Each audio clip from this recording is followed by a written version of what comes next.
Aloha and welcome back to the Siren Circle. I'm Alicia Marie and I am so glad that you are here for episode 9. If you've been with me since the beginning of this journey, thank you so much for tuning back in and keeping your spot in our circle. And if you're brand new to this space, well, a huge welcome to you. You picked a really beautiful week to drop in because we're starting a fresh chapter together today. Now, I do know that it's been a couple of weeks since we've connected here on our podcast. I ended up taking a few weeks off from recording and posting the podcast, and I'm just going to be honest and transparent with all of you about that. Sometimes the universe reminds us that we have to practice what we preach. We have just come off a couple of very heavy topics like deep shadow work, cord cutting, protecting our energy.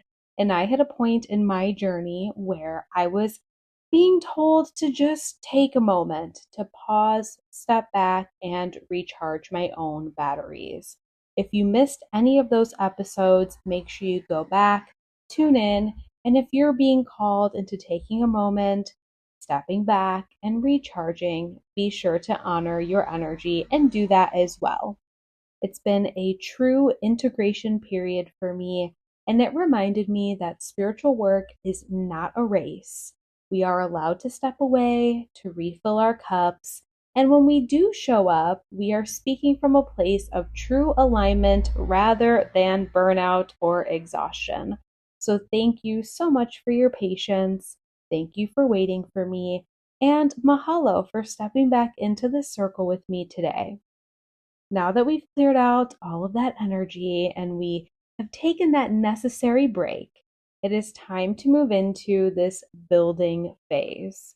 Today, we are diving into a topic that I have been very excited to share for a very long time, which is flicker and flow, the language of fire and candle magic. Candle magic is one of the most ancient, accessible, and deeply comforting forms of spiritual practice on the planet. For many of us, it was our very first entry point into the mystical world. If you think about it, even before you knew what witchcraft or manifestation meant, you were probably practicing a form of candle magic every single year on your birthday. You closed your eyes, you focused all of your attention on a single wish, you took a deep breath, and you blew out the flame on your cake. That is candle magic at its purest and most instinctive form. Today, we are going to pull back the curtain on this practice and look at it through a grounded, practical lens. We're going to explore the actual alchemy of fire and why candles work as such a powerful tool for focusing our attentions. We're going to walk through the entire spectrum of color magic so you know exactly how to align your candles with your goals. We're going to get very practical and look at how to dress, bless, and carve your candles using simple things from your kitchen counter. And finally, we are going to learn the actual language of the flame itself. Because fire is alive and it communicates through its movement, its smoke, and the way it leaves its wax behind. But before we strike that first match and dive into this episode, I want to let you know that today's episode is sponsored by the Magic Siren. If you're feeling inspired to set some new, powerful intentions for yourself this season, but you're looking for a little bit of clarity on where to direct your focus, come find me at themagicsiren.com. We can look at your birth chart to see where your elements are currently sitting, or we can do a deep tarot session to see what steps you need to take next. As always, the listeners of the Siren Circle get 10% off any personal reading or live session by using the code SirensCircle at checkout at themagicsiren.com.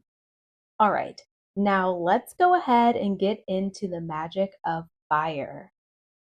To really understand candle magic, we have to start by talking about the element of fire itself. In spiritual traditions all over the world, fire is recognized as the ultimate element of fast, radical transformation. And if you think about it from a purely physical standpoint, fire is incredibly unique compared to earth, air, or water. Earth exists, water flows, air is always surrounding us. Those elements are stable states of matter. They exist independently in nature. But fire is not a static thing.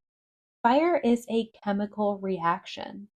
It is a process of intense transformation that requires a catalyst to even come into existence. It needs fuel, it needs oxygen, and it needs a spark. In our spiritual practice, you are that catalyst. Your intention is the spark that gives the fire a reason to wake up and perform its work. When you light a candle, you are initiating a beautiful, literal demonstration of alchemy right in front of your eyes. You start with a physical candle, which represents the earth element. It is solid, it is stable, and it is unmoving. But the moment the flame touches the wick, that solid matter begins to melt. It turns into a liquid, which represents the water element, bringing fluidity, emotion, and flow into the space. As that liquid wax is drawn up through the wick, the heat transforms it once again, turning it into a gas, into smoke, and heat that rises up into the air element. You are watching solid matter turn into pure energy and disappear into the unseen world. This is exactly what we are attempting to do with our manifestations. We take a desire or a goal that feels very heavy, fixed, or stuck in our physical reality, and we use the fire to break it down, make it fluid, and release it out into the universe and the cosmos as a prayer or intention. It bridges the gap between what is visible and what is invisible. I want you to look at why this is such an incredible tool for anyone who struggles with a busy, overactive mind. In our modern world, our focus is consistently being pulled in 1,000 different directions at once. We are thinking about our schedules, our businesses, our families, our to-do lists, and our mental energy can become so scattered that it feels a little bit chaotic. It's like a wind blowing through our lives. When you sit down and light a single candle, you are creating a literal, physical focal point for your consciousness. You are taking all of that airy, spinny mental energy and you're pinning it down to one tiny dancing point of light. It acts like an anchor for your awareness. Your eyes naturally track the movement of the flame, and your nervous system begins to synchronize with the rhythm of the fire. You slow down, you become present, you move out of anxiety of the future or the regret of the past, and you land right here in the current moment. This connection to the flame is something that is deeply wired into our human DNA. For thousands and thousands of years, our ancestors sat around fires every single night. It was their only source of safety from the dark, their source of warmth, and the place where they cooked their food and shared their stories. In my ancestry, the hearth fire was considered the absolute heart of the home. It's where the protective spirits of the household lived, and it was a sacred boundary that kept negativity out.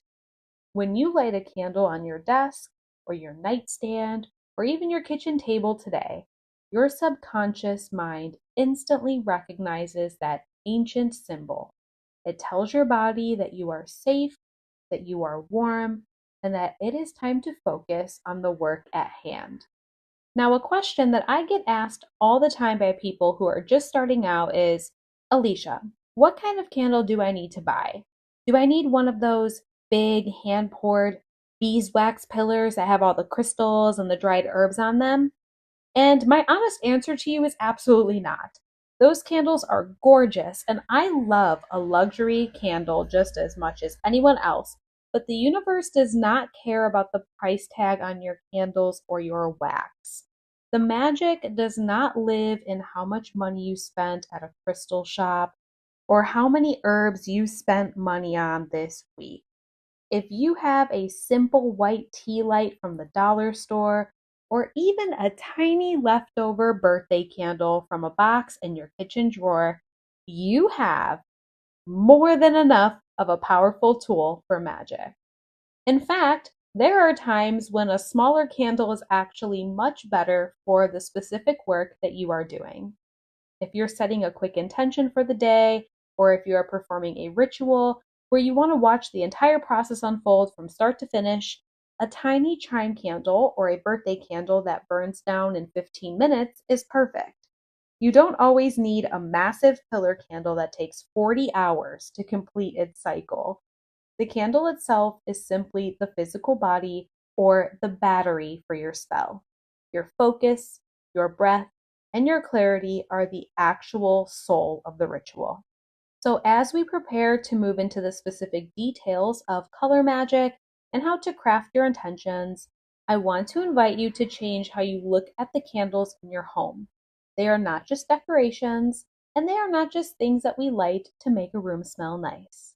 They are active, living partners in your spiritual practice. They are portable hearths that you can use to bring the transformative power of fire into any corner of your life. So now that we understand the alchemy and the physical transformation of fire itself, we need to talk about the visual language of color magic. And that conversation usually begins with color. Color is usually the first thing that our brains process when we look at an object. Even before we register the shape or the size, we register hue. From a spiritual and scientific perspective, color is simply a vibration. It is a specific frequency of light. Just like sound waves carry different frequencies that we experience as different musical notes, light waves carry different frequencies that we experience as different colors. When you choose a specific color for your candle, you are basically tuning your ritual to a specific frequency before you even strike the match. You are setting the dial on the radio so that the universe knows exactly what station you are trying to broadcast on. But before we get into the traditional meanings and the classic rulebook of color correspondence, I want to give you a very important piece of big sister advice. The most powerful color in your practice is always going to be the one that feels right to you. There are thousands of books out there that will give you a rigid list telling you that you must use green for money and you must use pink for love. But if you're staring at a gold candle and your intuition is screaming that gold represents success, wealth, and love to you today, then use the gold candle. Your intuition is the ultimate authority at your altar. The rule books are just training wheels. Once you learn how to ride the bike, you get to choose exactly where you steer it. Okay, so with that being said, let's walk through the heavy hitters of color magic so that you have a solid foundation to build from. Let's start with the color red. Red is your color for raw vitality, passion, courage, and fast action. It is connected to the root chakra, which is all about our physical survival, our grounding, and our life force energy. I like to think of red as the pulse of the candle world. It is the blood in our veins, it's the heat in the furnace. If you're feeling really sluggish or slow, if you've been procrastinating on a project, or if you need a sudden burst of bravery or energy, if you have a really difficult conversation ahead, red is your go to. It is also historically used for romantic passion and lust, but I want you to remember that red is about the heat. It's not necessarily about the sweetness of a relationship. Remember, it's the fire, the drive, and the momentum. For sweetness, we're going to look to the color pink. Pink is the heart space. It's very soft, nurturing. It's a gentle vibration. We use pink for self-love, for deepening friendships, and for emotional healing. I find that I reach for pink candles the most when I have an exhausting week and I just need a little bit more tenderness with myself. If you're trying to mend a broken relationship, call in more kindness, or simply forgive yourself for a mistake, pink is the perfect frequency. It doesn't force things to happen like red does. Instead, it invites things to soften. And then we have green. Green is the universal standard for abundance, money, and prosperity. But green is also the color of physical health, fertility, and slow, sustainable growth.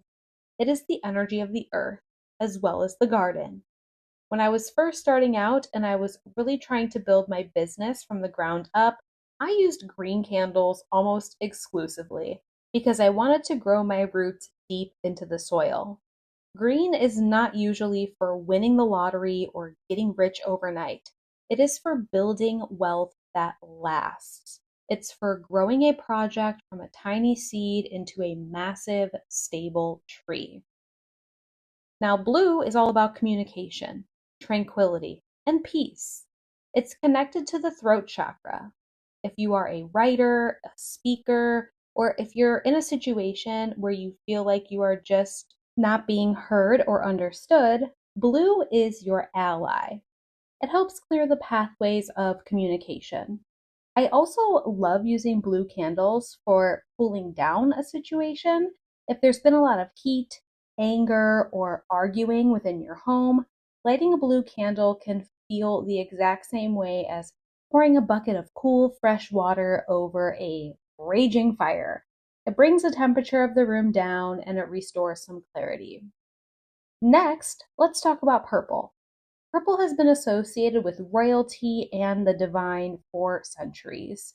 In candle magic, this is the color of deep intuition, psychic development, and high level spiritual work. It connects us to the crown chakra. If you're sitting down to do a deep tarot reading for yourself, or if you're working on remembering your dreams, or even if you're trying to communicate with your guides, purple helps bridge the gap between your conscious, everyday mind into your higher self.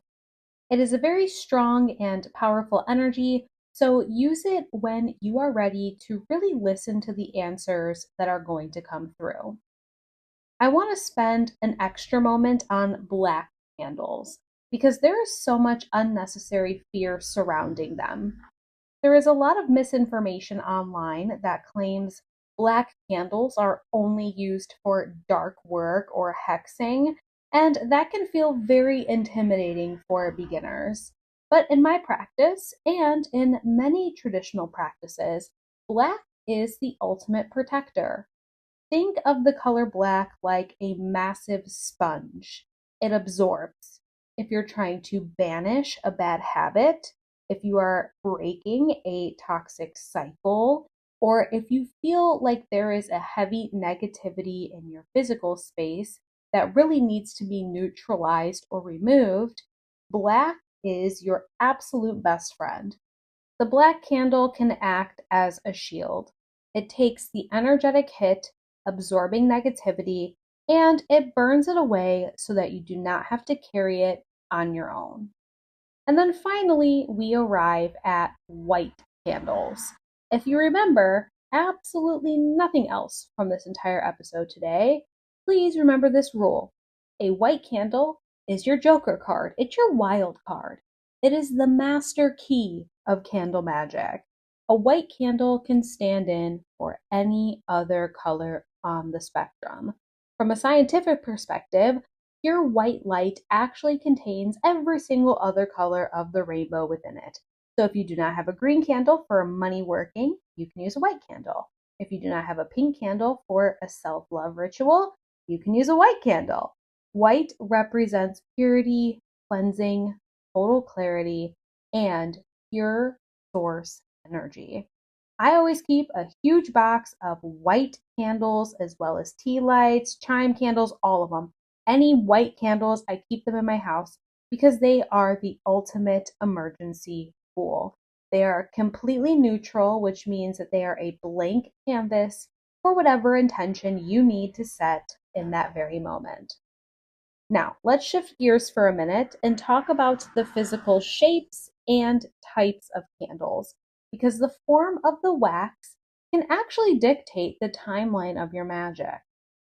You've probably seen those very tall, thick pillar candles in spiritual shops or even in grocery stores. Those are designed for long-term, sustained goals. If you have a major life project that is going to take a month to complete, like buying a home or finding a new job, you might prepare a pillar candle and light it just for an hour every single day. You can sit with it, you can focus on your goal, and then you snuff it out. You repeat this daily until the candle is completely gone. It builds momentum over time. Then you have chime candles, which are the small, thin candles that look a little bit like miniature taper candles. I use these a lot for our live candles on TikTok and on YouTube. These usually burn down completely in about an hour or two. These are the absolute standard for everyday ritual work. They are perfect for when you want to cast an intention and watch the candle burn all the way down in one sitting. I love using chime candles for all of my rituals and all of my manifestations. And then please do not underestimate the power of a simple birthday candle. Birthday candles are fantastic for quick fire, rapid manifestations, or if you're like me and you travel a lot, they are perfect to fit in your carry-on. If you are about to jump on a really stressful phone call and you need a quick boost of confidence, or if you just received some great news and you want to send a fast burst of gratitude up to the universe, a birthday candle is perfect. It burns down in about 5 to 10 minutes. The work is completed quickly and you can immediately move on with your day. The color and shape of the candle are incredibly helpful tools, but again, they are just the starting point. They are the canvas. As we move into the next section of today's episode, we are going to look at how you can actually take that canvas and paint your specific, unique intention into it. We're going to talk about dressing the wax, rolling it in herbs, and carving your desires directly into the candle. But right now, I want you to take a breath and look at your life today. If your current energy was a color, what would it be? And more importantly, what color do you feel like you need to bring yourself back into balance? If you're feeling surrounded by red, if life is moving too fast, and you feel a little bit burnt out, maybe you need to bring in some blue or some white to maybe cool things down. If your life is feeling very gray or stagnant, maybe it's time to light a green candle to spark some fresh growth. Pay attention to what you are drawn to. Magic is a constant.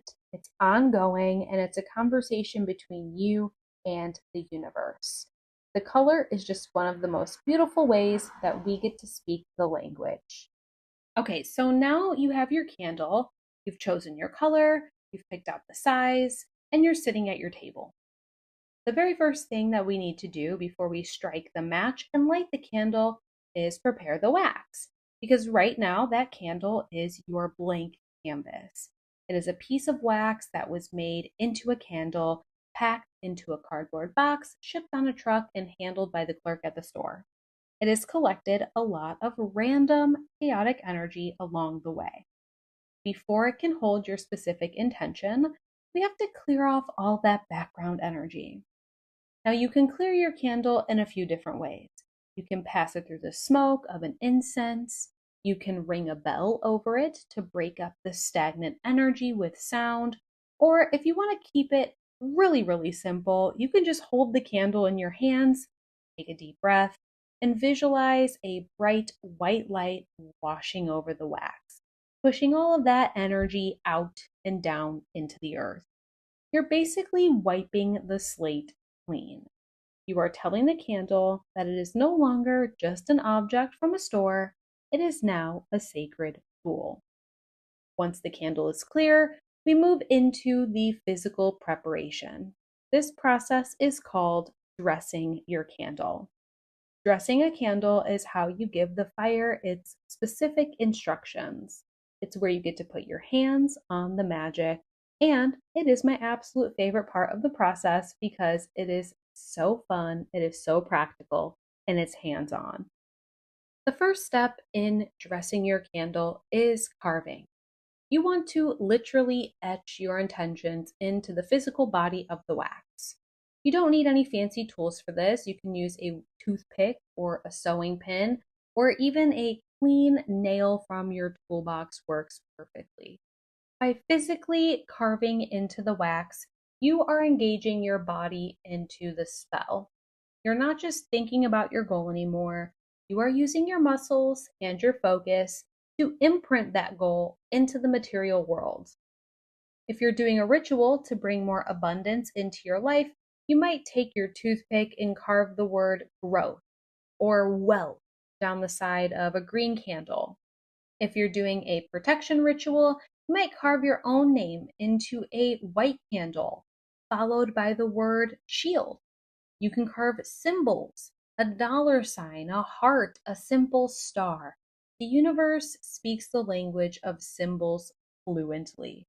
The important thing here is that as you carve, you focus completely on what word or that symbol means to you. Find the resistance of the wax against the pin. See the little shavings of the wax falling onto the table. That physical engagement is what anchors your intention. Now, after you carved your candle, it's time to anoint it with oil. This is where we really tap into the roots of kitchen magic and folk traditions. There is a huge market out there for expensive, pre-blended manifestation oils. They come in beautiful glass bottles, they smell amazing, and if you love using them, that is great. But I also want to remind you that the grandmothers and the ancestors who created these traditions, they did not have access to $40 manifestation oils. They used what they had in their kitchens. In my house, the kitchen pantry was the apothecary. When I grew up, the most powerful base oil that you could possibly use is sitting in our cabinet, and that is the simple, high quality olive oil. Olive oil has been considered a sacred, holy substance for thousands of years. It was used to anoint kings and bless sacred spaces. It carries a heavy, grounding, protective vibration. To anoint your candle, you just need a few drops of oil on your fingertips. Now, the direction that you rub the oil into the wax can be very important as well. It's part of the language of the ritual. If you're trying to draw something into your life, like love, money, or new opportunities, you maybe want to rub the oil starting from the top of the candle near the wick and pulling it down towards the base, drawing it towards your body. You're physically pulling the energy in. If you're trying to banish something like a bad habit, an illness, or a toxic ex, you can do the opposite. You can start at the bottom of the candle and push the oil up towards the wick, pushing it away from your body and up into the air where the fire will consume it. This simple physical motion tells your subconscious mind exactly what direction the energy is supposed to move. Once your candle is oiled, you have the option to add herbs. Because the candle is coated in oil, any dry herb that you sprinkle on it will stick to the sides. Again, look to your kitchen pantry. You don't need exotic botanicals. If you're doing a ritual for fast action or to heat up a situation, sprinkle a little bit of cinnamon onto your candle. For those of you that have watched my live candle burnings, you know I love cinnamon. Cinnamon is a fire dominant herb that really speeds things up and brings in success. If you're doing a protection spell or clearing out negative energy, crush up some dried rosemary. Roll your candle in it. Rosemary is an absolute powerhouse when it comes to herbs, and really when it comes to cleansing and guarding a space. If you're trying to sweeten a situation, maybe an argument with a partner, or a tense dynamic at work, you can literally roll a pink candle in some sugar. Quick safety note here.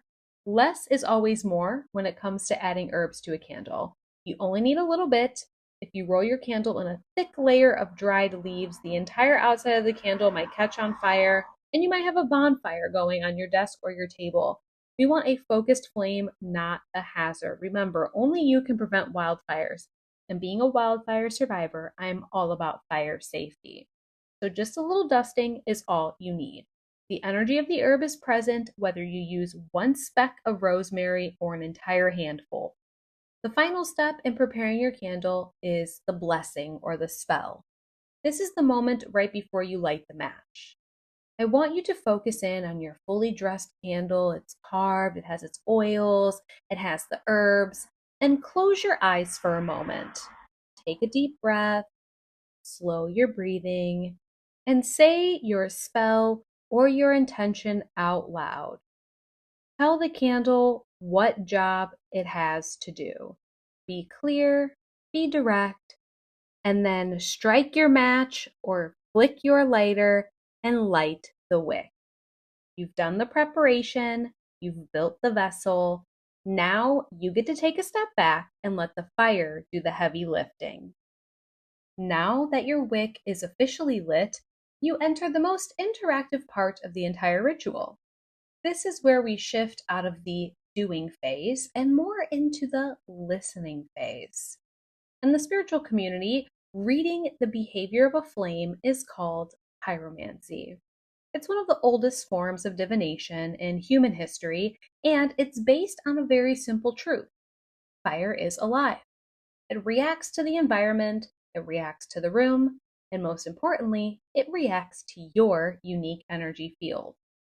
When you sit down with your candle, I don't want you to just light it and walk away and go watch TV or fold laundry or scroll on social media. I want you to spend time with the candle. Treat it like a conversation.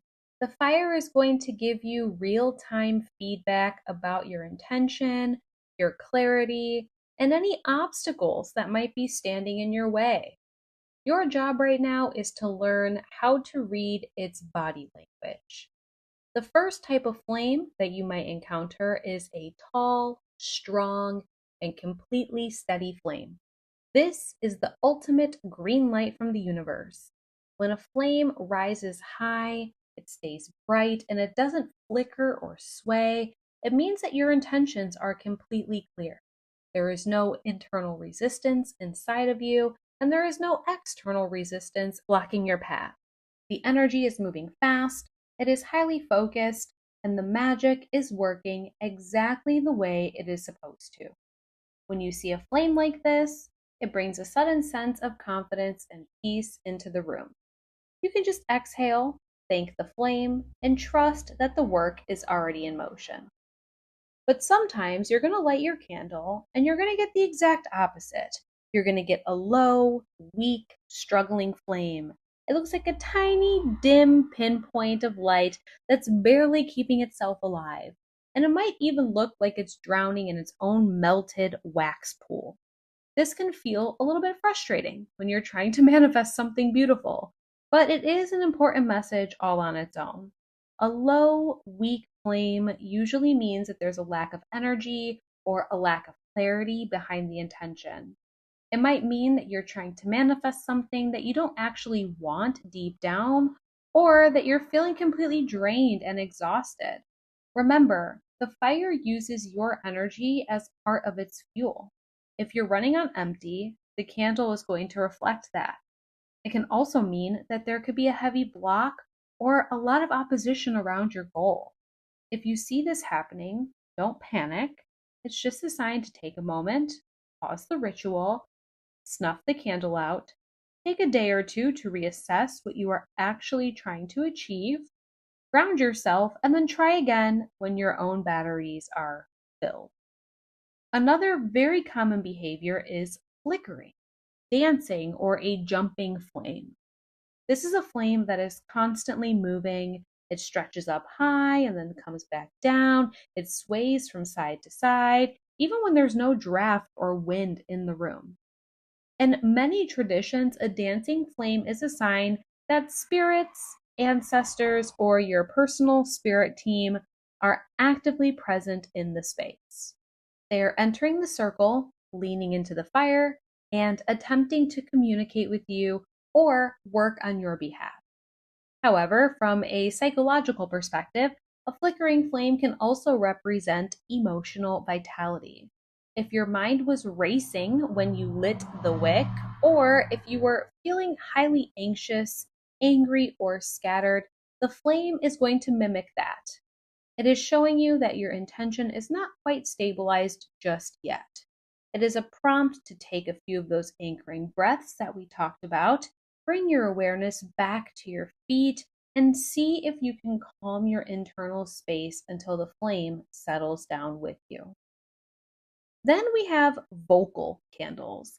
These are the ones that pop, crackle, hiss, or snap while they're burning.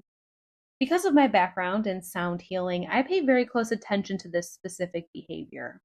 Sound is a physical wave of vibration, and when a candle starts making noise, it is using a sound frequency to break up dense energy.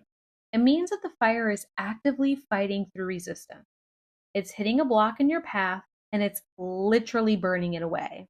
Think of those little pops and crackles like spiritual fireworks clearing your pathways. If the candle is hissing or sputtering, it can signify that there is a lot of emotional clearing happening, or that someone else's conflicting thoughts might be rubbing up against your own spell. Let the candle make its noise. Let it shout, let it argue, and let it do the heavy lifting of breaking down those barriers for you. And the final, most dramatic thing that can happen is that your candle goes out prematurely. You lit it correctly, the wick is fine, there's no breeze, but the flame just kind of dies out on its own halfway through the burn. This can feel a little bit shocking, or even maybe disappointing, but it's just a clear boundary from the spiritual world. It usually means one of two things. Either the work is completely finished, and the universe has already received the message, meaning that the candle doesn't need to burn any longer, or it can mean that your path is firmly blocked for a reason, and you are being told to leave it alone for now. It's kind of like a stop sign. If a candle goes out on its own, don't keep relighting it over and over again. Respect that boundary of the fire. Step back, look at the situation with fresh eyes, a different perspective, and trust that the timing might just be off right now. Every single flame has a distinct personality.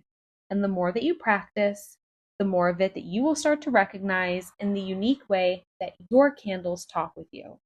It takes time, it takes patience, and it requires you to be completely present in the room. As we move into the final segment of the teachings in this episode, we're going to look at what happens after the flame is gone.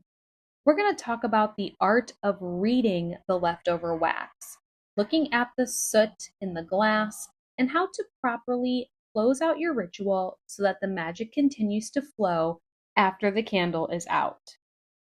Okay, so your candle has finally burned all the way down, the flame has gone out naturally, and the smoke has cleared.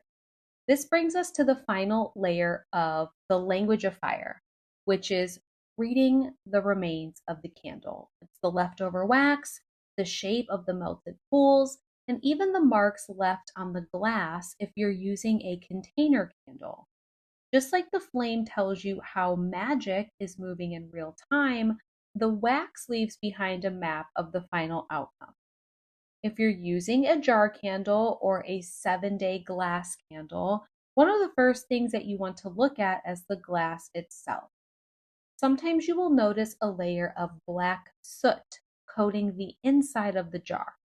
If that black soot is located only at the very top of the glass, it simply means that the candle had to work through some initial negativity or resistance right when you started, but it successfully cleared out as it burned. However, if the entire jar is completely blackened from top to bottom, it means that there is a lot of heavy, hidden opposition around your goal. It shows that the obstacle is thick and it might require you to do some deeper energy clearing before you try again. On the flip side, if the glass stays perfectly clean and clear the entire time, your path is wide open. Sometimes you might even see white soot or a cloudy film on the glass, which is a beautiful sign of spiritual blessings and protection. It means that your guides were actively shielding the spell while it worked. Now, if you're using a free-standing candle like a chime or a pillar, you want to pay attention to the way that the wax flows down the side. In the mystical and spiritual community, we call these wax tears. If the wax melts completely clean and leaves nothing behind on the plate or in your salt dish, your intention is fully accepted and it will manifest with zero complications. But if you see heavy runs of wax cascading down one side of the candle, look at where it's falling.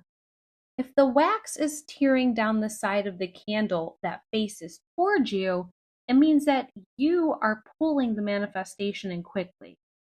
If it's running down the side away from you, it means that you might be accidentally pushing the goal away with your own doubts or fears. Sometimes the leftover wax will form a distinct shape on the plate. You might see the shape of a heart, a wing, a key, or even a wall. I encourage you to use your intuition here rather than looking up a definition in a book. Look at the shape and ask yourself, how does it make you feel?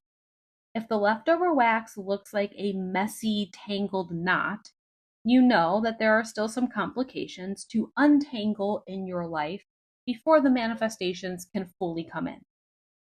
Once you have read your wax, the next major question is always, Alicia, what do I do with the leftovers? How do I dispose of a spell candle respectfully? Now, this is a huge area where people get nervous because they're afraid of breaking a rule. The way that you handle the remains depends entirely on the intention of your ritual. If you were doing a ritual to call something in, like abundance, growth, or a new home, you want to keep that energy close to you. You can take the leftover wax and bury it in your front yard. You could put it in the soil of a house plant near your front door. This symbolically plants the seed of your goal into your personal domain so that it can grow. If you were doing a banishing or a protection ritual to get rid of something heavy, you want that energy as far away from you as possible. You can wrap up the leftover wax in a piece of paper or a small bag and take it outside of your house. Throw it in the trash bin away from your property. You can walk away and never look back at it. You are physically and energetically declaring that the situation is officially finished and out of your life. And here is the most absolute important part of candle magic. And it is the step that I think gets overlooked the most. Magic is a partnership between you and the universe. You cannot just light a green candle for a new job, sit on your couch for 3 days, and expect a company to magically find your phone number. You have to give your spell feet. And I've been saying that 2026, my mantra is your intentions have to meet your action. Your actions have to meet your intentions. Giving your spell feet means taking physical action in the real world that matches the spiritual work that you did on your altar. If you burned a candle for abundance, your physical action is submitting the applications, networking, or updating your resume. If you burned a candle for peace in a relationship, your physical action is showing up to conversations with an open heart or setting clear boundaries. The candle opens up the energetic doorway, but you are the one who has to actually walk through it. Think of your physical actions like oxygen that keeps the fire alive in the everyday world. When you combine clear spiritual intention with bold physical action, you become completely unstoppable. You are working in alignment with both the seen and the unseen worlds, and that is exactly how real transformation takes place. Now, I know that we've covered a lot of ground today, from the basic physics of how fire transforms, the visual language of colors, herbs, and flames, and reading the leftovers. But if there is one primary thing that I want you to take away from our conversation today, It is that candle magic is meant to be a personal, fluid practice. You don't have to have a perfect, elaborate altar setup, and you don't need to worry about memorizing an entire library of rules. The magic lives in your presence. It's in your clarity, and it's in your willingness to sit with the flame and listen to what it has to say. You can't do this incorrectly as long as you are entering the practice with respect and clear intention. So, my challenge for you this week is very simple. I want you to find just one candle in your house. It could be a tea light, a leftover birthday candle, or a classic taper candle. Take a few minutes, clear its energy, dress it with a little bit of whatever oil you have in your kitchen cabinet, and carve a tiny single word or symbol into the wax. Light the wick, and instead of walking away to check your phone or to do chores, I just want you to sit with that flame for 10 minutes. Watch how it moves, notice if it dances, if it pops, or if it burns completely steady. Give yourself permission to slow down and match your internal rhythm to the pace of the fire. Let it be a tiny sanctuary in the middle of your busy week. Next week, I am really excited because we are going to be shifting gears back into some major astrology weather.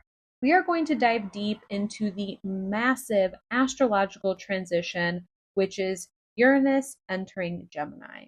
Now, this actually happened back in April, but this is going to be a fascinating episode because Uranus is the planet of sudden breakthroughs, radical innovation, and unexpected shifts.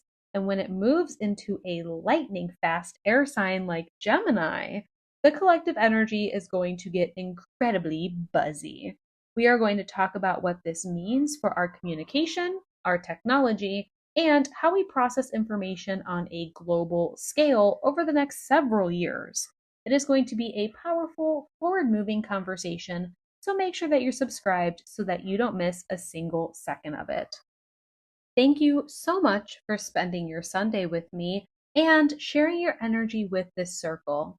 If today's conversation resonated with you, it would mean the absolute world to me if you would take a quick moment to rate the show, leave a sweet review, or just share this episode with a friend who might enjoy this conversation as well. Word of mouth is how our beautiful Ohana grows. And I am so grateful for every single one of you who help spread the word. And of course, if you're feeling ready to look at your own elemental balance or get some deep, personalized clarity on your path this season, come find me at themagicsiren.com. You can book a live private tarot reading, a birth chart deep dive, or check out our upcoming workshop date. And don't forget to use that code SIRENCIRCLE at checkout to get your 10% discount on any of my services. Take beautiful care of yourself this week, protect your peace, trust your inner flicker, and let your intentions flow. I'm sending you so much aloha, and until next week, stay magical. Mahalo.